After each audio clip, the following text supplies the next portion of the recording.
The alien king demanded war with a smile. Not a snarl. Not a roar. A smile, wide, ceremonial, practiced over centuries of conquest. The Hall of Tributaries on Varkesh Prime was designed to humble stars. Its ceiling arched so high that clouds were artificially generated beneath it, drifting like captive heavens. Black crystalline pillars pulsed with captive energy cores. Along the walls hung banners, skins, metals, bones, each representing a species that had once said no to the Karth dominion. Every ambassador in attendance understood the message. This is where refusal comes to die. At the center sat King Zirak the Immortal. He was enormous even by Karth standards. 6 meters of plated muscle and ceremonial bone armor fused directly into his flesh. 4 eyes glowed with predatory intelligence. His throne was alive, grown rather than built, a symbiotic organism that fed him stimulants, filtered toxins, and broadcasted his neural dominance across the chamber. Zirak leaned forward, claws resting lightly on the armrests, as though the galaxy itself were fragile. And standing alone before him, utterly out of place, was a human. No entourage. No honor guard. No weapons visible. Ambassador Elias Rourke of Earth. He looked unimpressive by design. Late 50s. Broad shoulders gone slightly soft. Steel gray hair cropped short, scars barely hidden beneath a diplomatic coat so plain it bordered on disrespectful. No medals. No insignia beyond a muted Earth emblem sewn at the chest. Several alien delegates whispered openly. Is that all? They send a single male? Predator species? He looks half dead. Rourke heard none of it. He was counting steps. Breaths. Heartbeats. 22 seconds since entering the hall. 43 hostile life signs within immediate radius. 512 watching remotely. King Zirak spread his arms. Ambassador of Earth. He boomed, his voice amplified through organic resonators, translated into a dozen frequencies simultaneously. Your species has refused annexation. You have denied tribute. You have destroyed Karth patrol vessels without declaration. Murmurs rippled. Rourke stood still. Zirak's smile widened. You stand accused of defiance, the king continued pleasantly.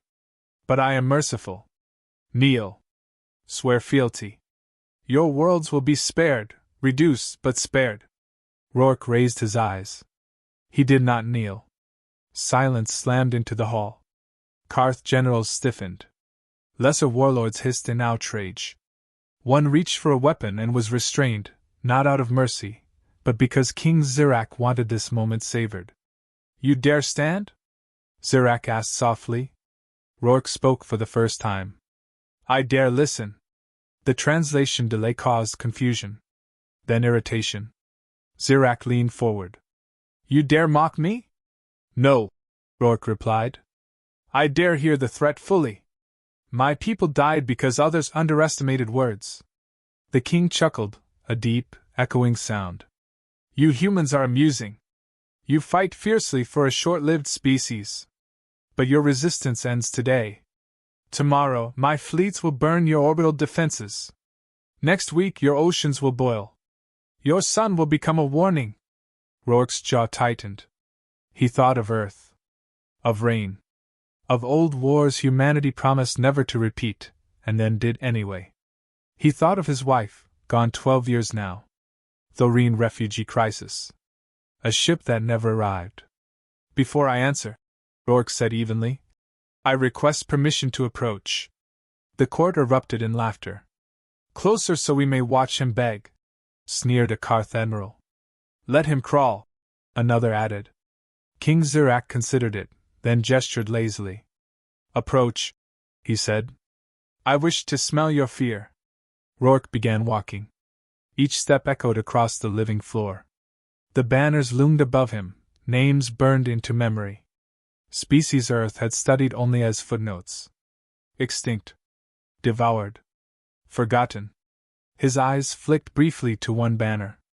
Thorine Consortium. His hand clenched, then relaxed. 3 meters from the throne, Rourke stopped. Zirak leaned down, looming like a god of war. Kneel, the king whispered. Rourke looked up. No. Weapons charged instantly. Energy signatures spiked. The air itself vibrated as Karth guards prepared to erase him. Rourke raised his left hand. Not dramatically. Not hurriedly. He pressed a small, unmarked button on the inside of his sleeve. Nothing exploded. No alarms blared.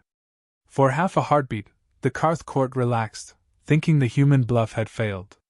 Then King Zirak frowned. His throne stopped pulsing. The low psychic hum that dominated the chamber cut out like a severed nerve. One guard collapsed mid-step, armor clattering uselessly as his neural implants overloaded. Another dropped, clawing at his head. Then another. Screams followed. Rourke remained still. What have you done? Zirak roared, panic bleeding through his authority. Rourke's voice was calm. Almost gentle. Activated a system update. The king tried to stand. His throne rejected him. Organic restraints tightened, locking him in place as his life support symbiote began draining instead of feeding. Rourke stepped closer. You demanded war, he said. You expected fleets. Soldiers. Heroes. He met Zirak's eyes. You never considered accountants. Engineers. Long-term trade agreements. Zirak thrashed, roaring orders that no one could obey. Rourke leaned in, low enough that only the king could hear him. Humans don't win wars by being stronger, he whispered. We win by being patient. The last thing King Zirak saw was a tired human man, eyes burning with a quiet, terrible resolve. And the realization that war had already come. Silently. The Karth Dominion had ruled the stars for 10,000 years, feeding on fear as a predator feeds on prey. They believed terror was the ultimate weapon. The galaxy trembled at their fleets, their armies, their unflinching cruelty.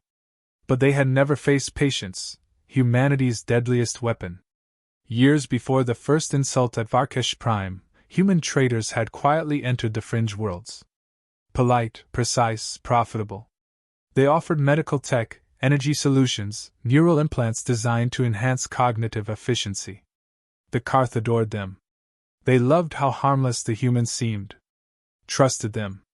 Even integrated the devices into their own nervous systems. That trust was a mistake.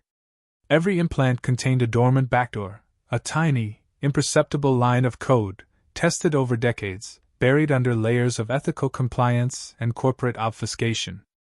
A key, not a weapon. A key that could unlock and control the systems the Karth thought were theirs. And that key had just turned. In the Hall of Tributaries, King Zirak convulsed as his throne, his symbiotic seat of power, shut down completely. The organism that had grown around him, that had fed him, healed him, amplified his influence, now rejected him violently. Every Karth guard in the chamber fell to the floor, their implants overloaded. Their neural commands scrambled. Panic spread like a virus. Zirak clawed at the edges of the throne, eyes wide, pupils constricting into slits. He screamed orders in a dozen frequencies, but the human code listened to no one. You! Zirak hissed through gritted teeth. You dare!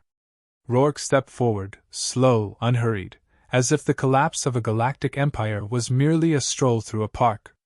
We learned from watching you, he said softly. You destroy leaders publicly. You think that breaks a species. It doesn't. You underestimate patience. Humanity understands systems. Control them, and the rest falls like dominoes. The king tried to rise, but the throne, fused with his biology, refused. Bioelectric pulses seared his arms. Bones locked.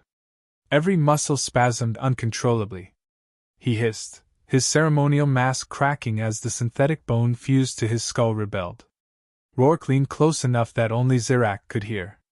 For my wife, he whispered, his voice low and steady. She died on Thorine. You killed her world. You thought it mattered. It does. The king's 4 eyes went wide in terror as the nanites, implanted years ago by humans disguised as trade enhancements, completed their final cycle. Zirak's control over his throne, his guards, his palace, his fleets, all evaporated. The collapse was instantaneous.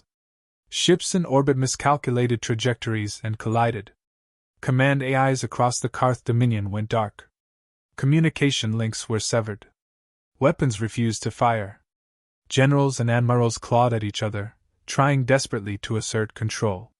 Panic spread faster than the speed of thought. Rourke's calmness was a contrast to the chaos. He surveyed the chamber, noting the stunned faces of remaining Karth nobles. The humans had never drawn a sword, never fired a weapon.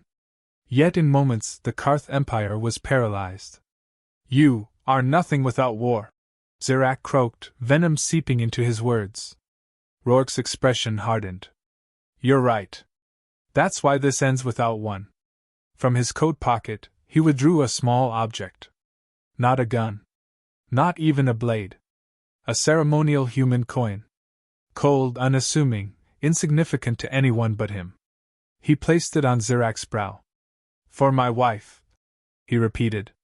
The throne shuddered, convulsed, and then released him, not in mercy, but in death. Zirak's body stiffened. Four eyes went blank. His scream ended abruptly. The most feared ruler in the galaxy was gone. Rourke straightened and addressed the survivors, his voice calm, commanding. "You will broadcast this. Every world. Every species." He paused. "And tell them this: Earth does not conquer. We end threats. Not with armies. Not with fleets. But with precision, patience, and knowledge." Then he turned and walked from the hall, leaving the Karth Dominion reeling, leaderless, and terrified. A silence heavier than any weapon fell across the chamber. Humanity had not fired a single shot. And yet the galaxy had just witnessed the deadliest strike in its history. The war the aliens demanded had been executed, without bloodshed on Earth's side. But vengeance, as Rourke knew, was only the first act. The galaxy would take time to recover. And humans would make sure that recovery never came easy. The galaxy reeled. Karth fleets that had once terrorized systems at sublight speeds now drifted like derelicts, their command chains severed by dormant human code that had been quietly activated. Ships drifted into stars, collided with moons, or floated endlessly in orbit while captains clawed at panels, screaming at machines that refused to obey. The Karth Dominion, supposedly unshakable, eternal, was paralyzed in a single stroke. Other empires watched in disbelief. They had planned invasions, planned puppet governments, calculated probabilities of Earth's defeat. Now they panicked. Their weapons misfired. Fleets locked in place. Communications jammed by humans who had learned to anticipate them. Fear spread faster than any rumor. Humanity didn't celebrate. Not yet. Back on Earth, the old guard, retired admirals, generals, intelligence officers, returned to service. Shipyards ran day and night, producing warships and defense platforms. Veterans trained teenagers who had never even set foot on a real starship, teaching them how to fight, survive, and think like humans who had been underestimated for centuries. The lesson was simple: the galaxy must never doubt humanity again. Elias Rourke returned home a ghost among the living. No parades. No medals. No speeches. Only silence, and the weight of billions of deaths he carried in memory. He walked the streets of his city like a man in mourning, yet strangers gave him nods of respect, a quiet acknowledgement that he had done the impossible. One evening, he found himself in a quiet bar overlooking the Pacific. Rain streaked down the windows.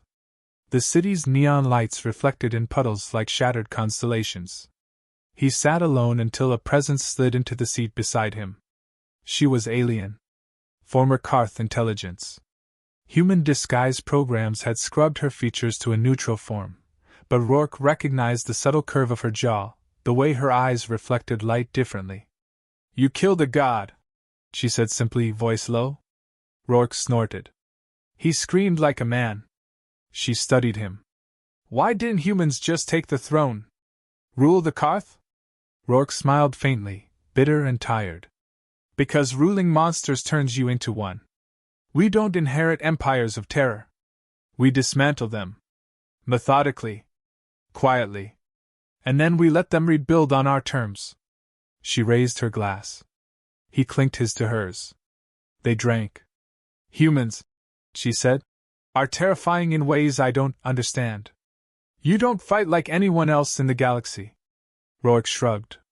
We fight only when necessary. The rest of the time, we wait. We learn. We plan.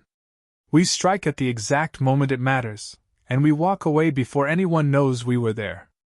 The Karth Dominion's remnants were scattered, leaderless, demoralized. Former allies of the Dominion scrambled to regain control. Yet every move they made was anticipated.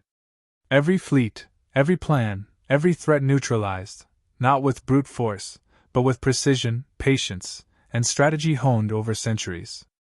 Humanity had become a shadow across the stars. Quiet. Invisible. Deadly. And Rourke, the man who had executed a king without raising a gun, sat alone, watching the rain, knowing the galaxy had learned its first hard lesson. Humans weren't to be conquered. They were to be feared. Not for their strength. Not for their weapons. But for their intelligence, patience, and the cruel subtlety that came with knowing exactly when to strike. And humanity had only just begun. Years later, historians across dozens of alien worlds still debated the event that had shattered the Karth Dominion. Scholars, tacticians, and strategists replayed the footage of Varkesh Prime again and again. Not a battle, not a war, but a single human walking into the heart of the enemy empire and changing history. Children were taught the moment as legend. Not for the spectacle of violence, but for the precision. The audacity. The patience. Every broadcast ended with the same image: Elias Rourke walking alone from the Hall of Tributaries, coat streaked with alien blood that was technically not even his, yet symbolic of humanity's quiet power. Why hadn't the humans fired a single weapon? Why had they dismantled an empire without fleet engagements or planetary bombardments? The question haunted alien minds. Because humans had learned the oldest, most dangerous truth in the universe. The most terrifying species isn't the one that loves war. It's the one that understands when war is unnecessary. Rourke became a ghost of history. No statues. No ceremonies. His name whispered like a cautionary tale in alien courts. A human diplomat who ended a god, and by doing so, reminded the galaxy of a principle older than the Karth Dominion itself: patience, intelligence, and subtlety can be deadlier than fleets. He lived quietly, haunted by memories of battlefields that had never existed and wars that might never happen. Yet every alien intelligence officer, every ambitious admiral, every despotic ruler learned the same lesson, one the humans didn't need to teach with force. Never underestimate humanity. Because when humans strike, they do not merely win. They rewrite the rules. And for Elias Rourke, that was enough. The galaxy would remember him, not as a soldier, not as a hero, but as the man who killed a king with silence.